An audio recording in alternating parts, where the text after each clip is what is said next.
जय श्री कृष्णा, जय श्री राधे। अर्चना के कृष्ण गुणगान चैनल और कृष्ण गुणगान पेज पर आपका स्वागत है। आज मैं आपको देवउठनी एकादशी की व्रत कथा सुना रही हूँ। एक राजा के राज्य में सभी लोग एकादशी का व्रत रखते थे। प्रजा तथा नौकरों से लेकर पशुओं तक भी एकादशी का व्रत रखा जाता था। एक दिन किसी दूसरे राज्य का एक व्यक्ति राजा के पास आकर बोला, महाराज कृपया करके मुझे आप नौकरी पर रख लें। तब राजा ने उसके सामने यही शर्त रखी कि ठीक है, रख लेते हैं, किंतु रोज़ तुम्हें खाने को सब कुछ मिलेगा, लेकिन एकादशी के दिन कुछ नहीं मिलेगा।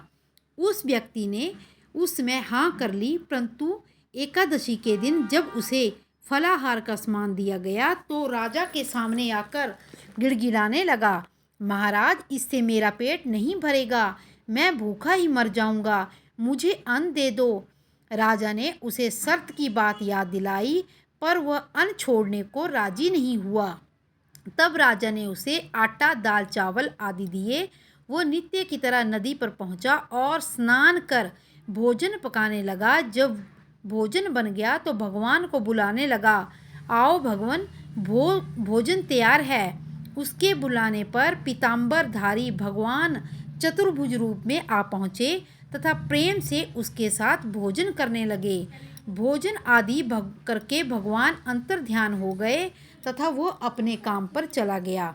15 दिन बाद जब अगली एकादशी को वो राजा से कहने लगा कि महाराज मुझे दुगना सामान दीजिए, उस दिन मैं भूखा ही रह गया था।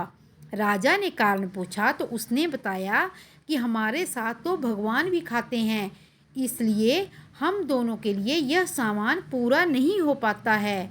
यह सुनकर राजा को बड़ा आश्चर्य हुआ। वो बोला, मैं नहीं मान सकता कि भगवान तुम्हारे साथ खाते हैं।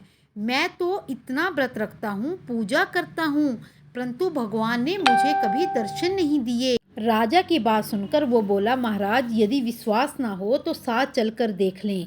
राजा एक पेड़ के पीछे छिपकर बैठ गया। उस व्यक्ति ने भोजन बनाया तथा भगवान को शाम तक पुकारता रहा, किंतु भगवान न आए। अंत में उसने कहा कि हे भगवान, यदि आप नहीं आए तो मैं नदी में कूदकर प्राण त्याग दूंगा। लेकिन भगवान नहीं आए। जब वह प्राण त्यागने के उद्देश्य से नदी की तरफ बढ़ा, प्राण त्यागने का दृढ़ संकल्प और इरादा देखकर भगवान ने प्रकट होकर उसे रोक लिया और साथ बैठकर भोजन करने लगे। खा पीकर उसे अपने विमान में बिठाकर अपने धाम ले गए। यह देख राजा ने सोचा कि व्रत उपवास से कोई फायदा नहीं होता जब मन शुद्ध ना हो। इससे राजा को ज्ञान मिला। वह भी मन से व्रत उपवास करने लगा और अंत में स्वर्ग की उसे प्राप्ति हुई।